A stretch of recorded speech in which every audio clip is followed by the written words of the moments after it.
Sepp Blatter, once known as the father of football, FIFA's ex-president, was one of the world's most powerful men. State leaders, prime ministers and royalty welcomed him with open arms. The notorious Swiss leader took the beautiful game to new heights and all corners of the globe. But as cash rolled into FIFA HQ, greed and corruption ran rife.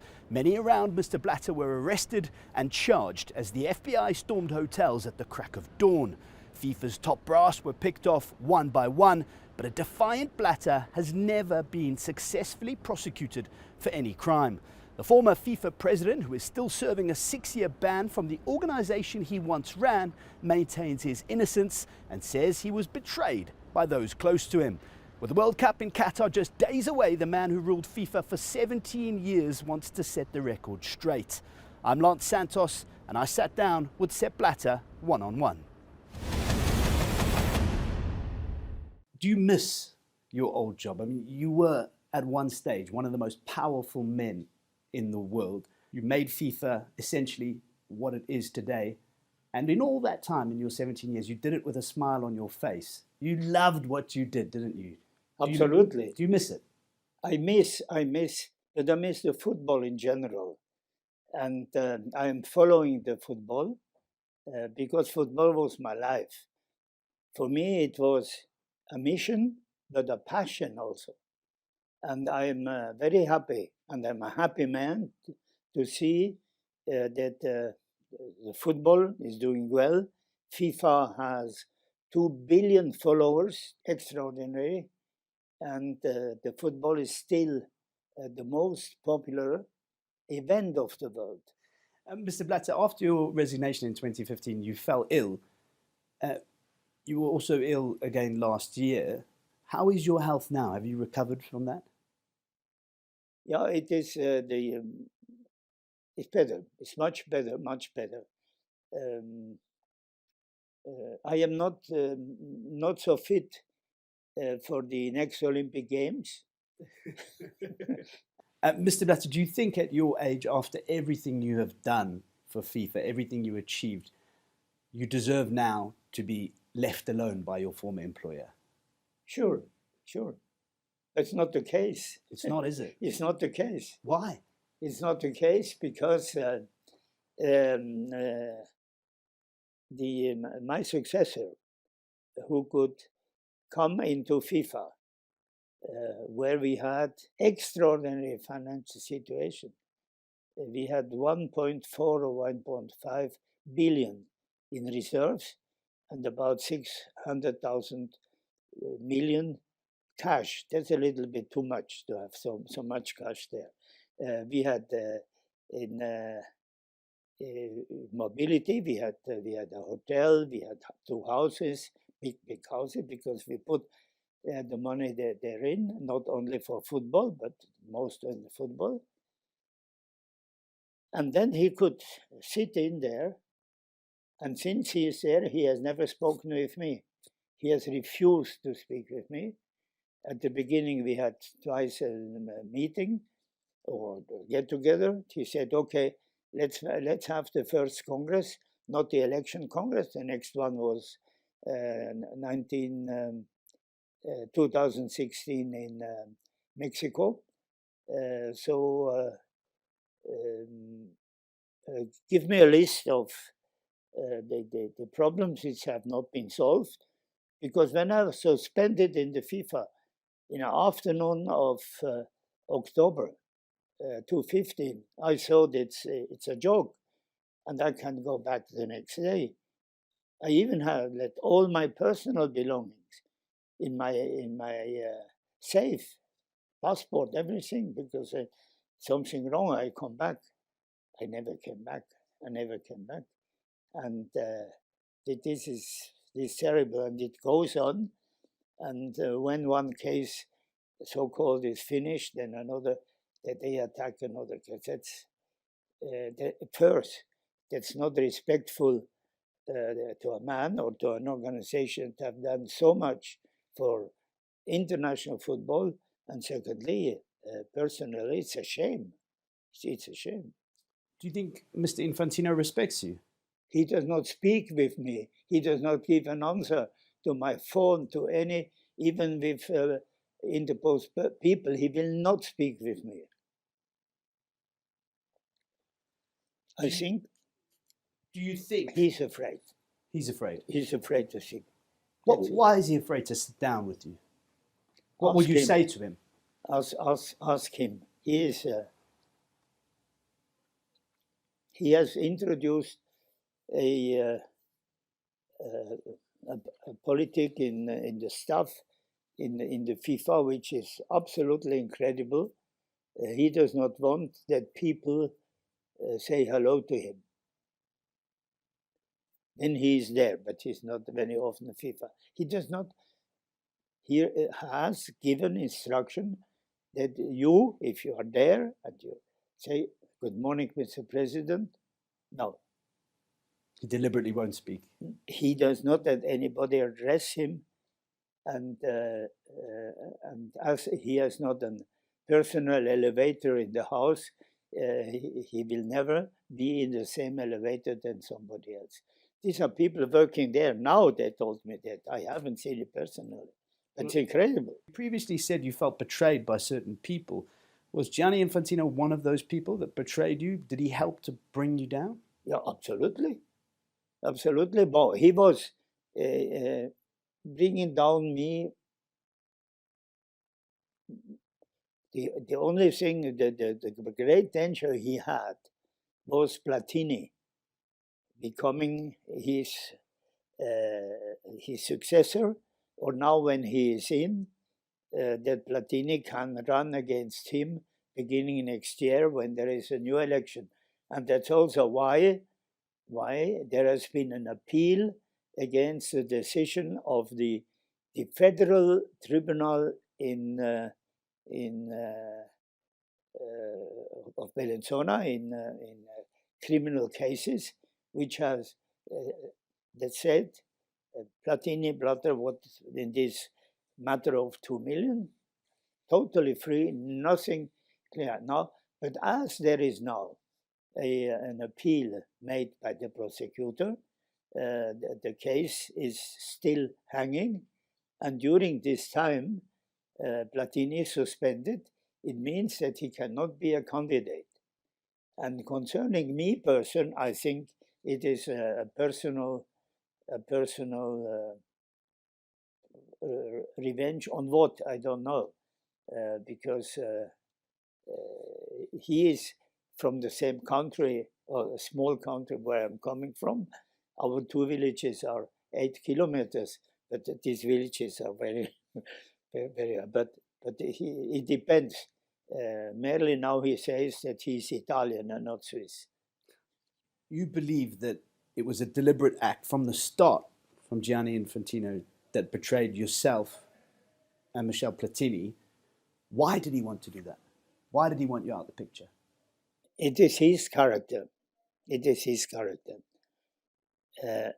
It is not only that he does not respect me. Okay, that's him. I think he started to hate me. And if you hate somebody, you want to destroy him. And but he will not succeed. He cannot succeed. FIFA had to admit that Gianni Infantino has moved to Qatar. Now, what is the president of FIFA doing in Qatar, living there? The reason he has said the president of FIFA must be there where the World Cup is organized, that's absolutely wrong. Wrong. The president of FIFA must be the head of FIFA and in the FIFA for the organization of the World Cup. What is your take on Gianni Infantino's reign so far as FIFA president? Because there's no better man to ask than yourself, who ruled for 17 years. What his biggest change so far was the proposal to host a World Cup every 2 years. That didn't go down very well, and some nations even threatened to boycott the World Cup if that happens. Why does he want to host the World Cup every 2 years? Isn't it perfect the way it is? No, because he himself or his advisors, they only speak football in money. And I speak football in the philosophy of the game, and for the good of the game and for the good of the world, with only money. He had already, at the very beginning, tried to have, with a special Arab bank, and to sell the World Cup to them for 25 billions or trillions, I don't know. But it is has then collapsed. But now to take the World Cup every 2 years, what about the international calendar? And then, but now we play with 32. But the next World Cup in 2026 will be played with 48 teams. You said it was a mistake to go to Qatar. Why were you surprised when you opened that envelope? I was surprised, but naturally I'm surprised because then I have seen that my chairmanship in the executive committee, they have not followed me as they have said before, for the two World Cups at the same day, to go first in Europe, and then with the rotation of the World Cup, it would be CONCACAF, North America, to have the World Cup 4 years later. US on one side and Russia on the other side. On the same time, they will be now in charge of the World Cup. So the aim was the two great powers. The great power to get them together.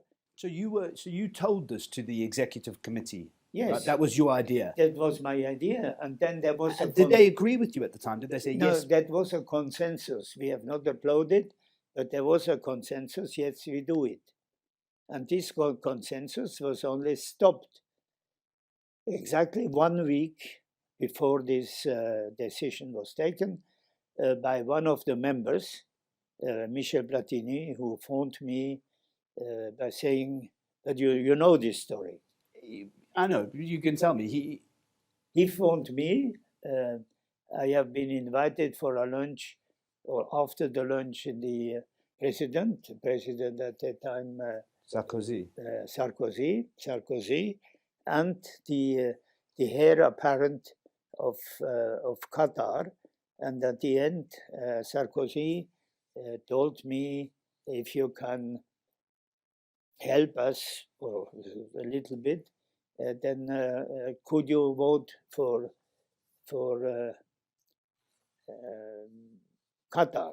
And he phoned me, and I asked him, he has asked you to vote?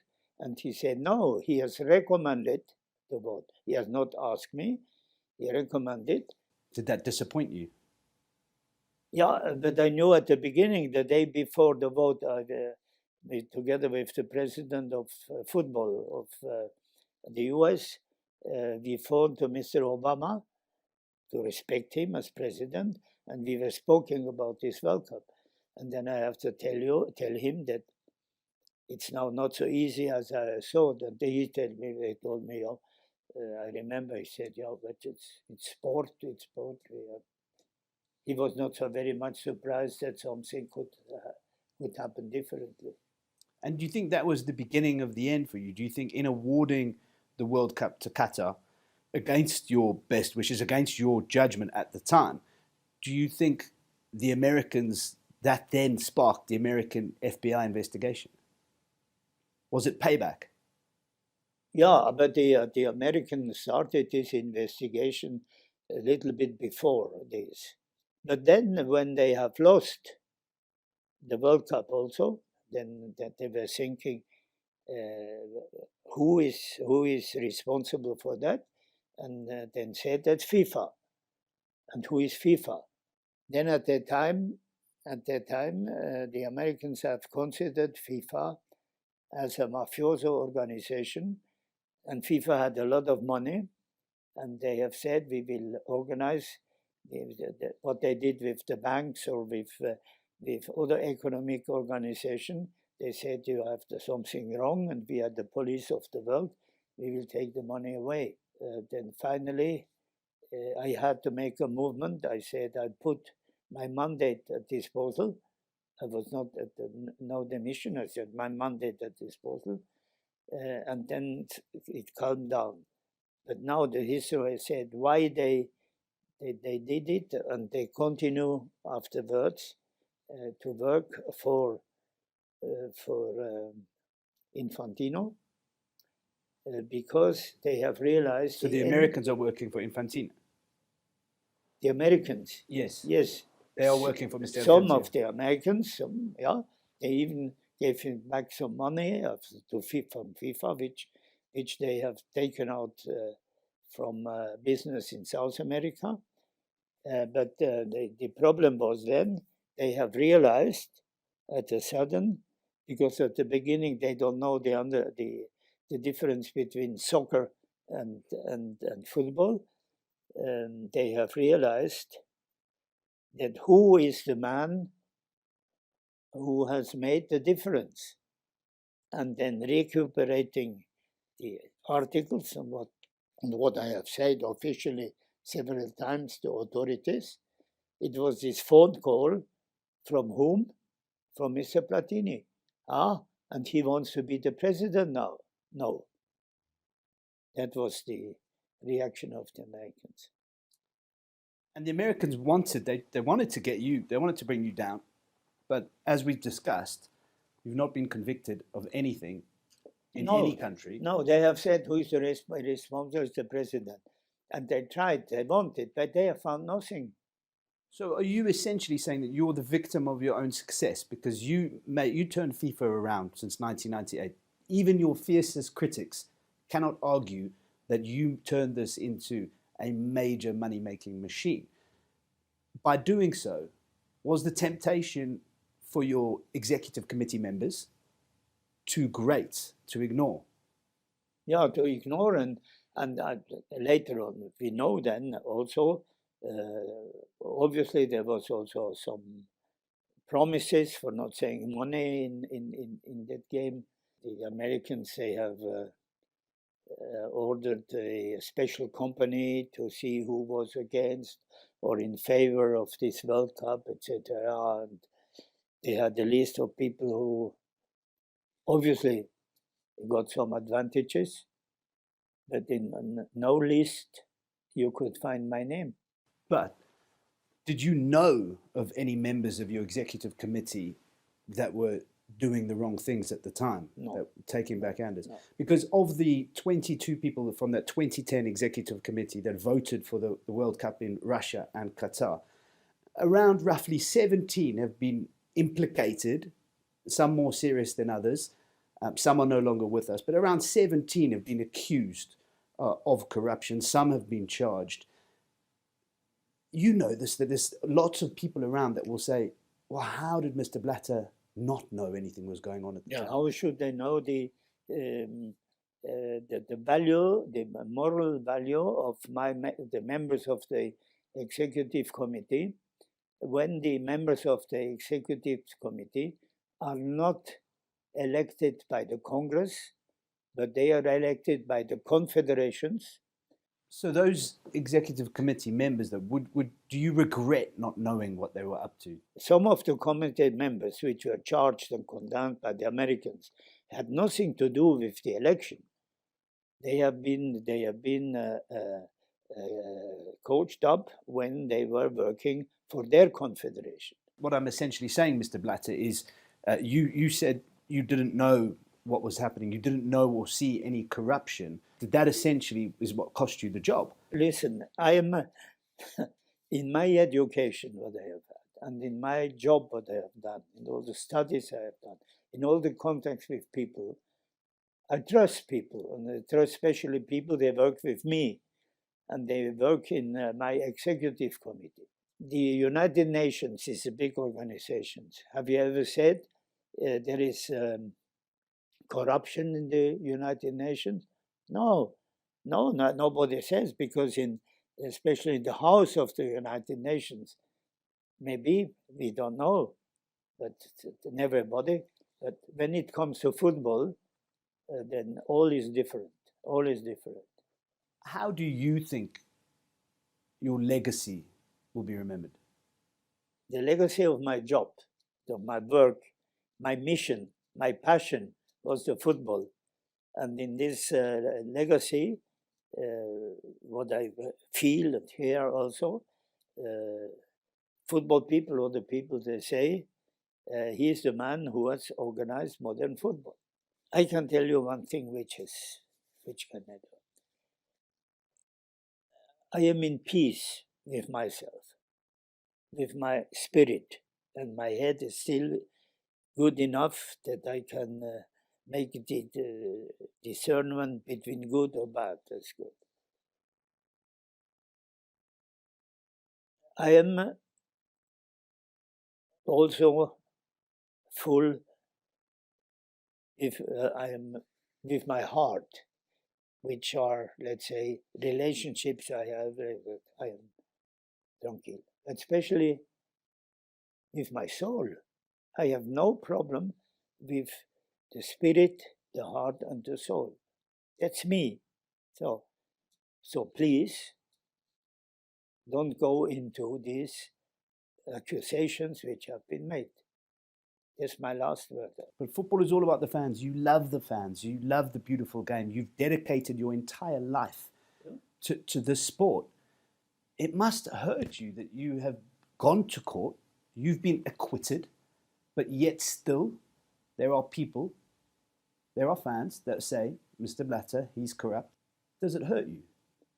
Listen, this has hurt me a lot, and that hurt my family.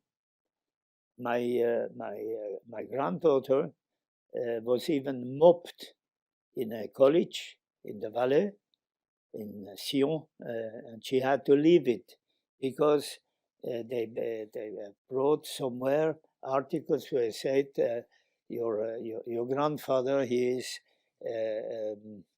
in jail or goes to jail, and then she had to leave that. But this hurt me. So, but now my family, or my daughter especially, who accompanied me, and myself, I have now said, after the decision, the positive decision which was there, I have now 86 years of life, 86 years, full.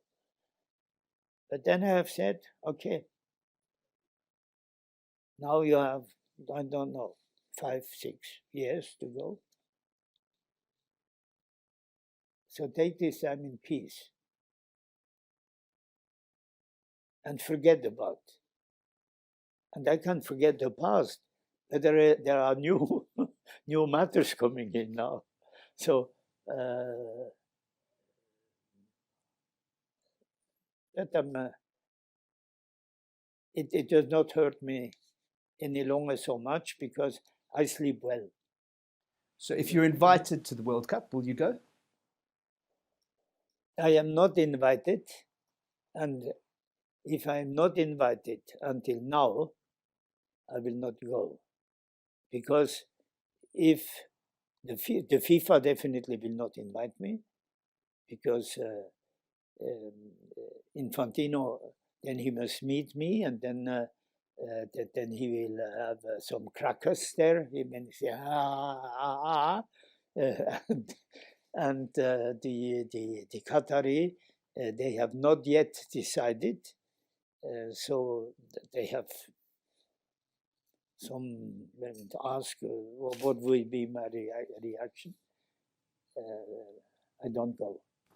Thank you so much for your time, Mr. Blatter. Thank you.